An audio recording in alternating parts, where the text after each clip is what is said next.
Russia on February 5 defied anger by unveiling a controversial monument to Soviet leader Joseph Stalin, Britain's Winston Churchill and US President Franklin Roosevelt at their fateful meeting in Crimea in 1945. The huge monument was inspired by enduring images of the Big Three meeting in the resort town of Yalta on the balmy shores of the Crimean peninsula to discuss their anti-Nazi Germany strategy and decide the fate of the post-war world. The inauguration of the 10-ton bronze sculpture by Russia's Zurab Tsereteli was timed to coincide with events marking the 70th anniversary of the Yalta Conference. The monument at the Livadia Palace was unveiled to the sounds of the Russian anthem in the presence of the Speaker of Russian Parliament's lower house, Sergei Naryshkin.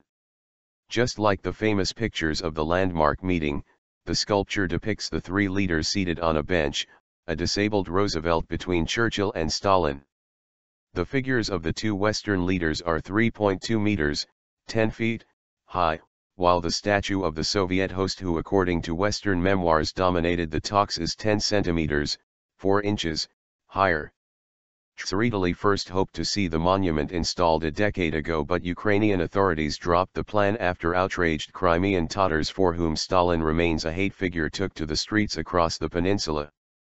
Under Stalin, Tatars, a Turkish-speaking Muslim population, were accused of collaborating with Nazi Germany and deported to Central Asia. Many of them died of starvation and disease.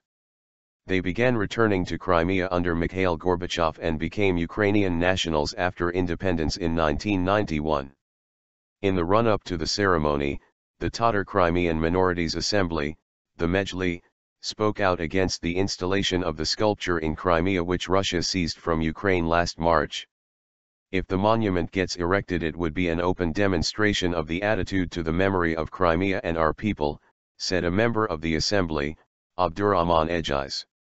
The peninsula's 300,000 Tatars oppose Russian rule over Crimea and boycotted a disputed referendum in which a majority of voters were officially reported to have chosen to split from Ukraine. Critics accuse the new Russian authorities of unleashing a crackdown on Tatar activists.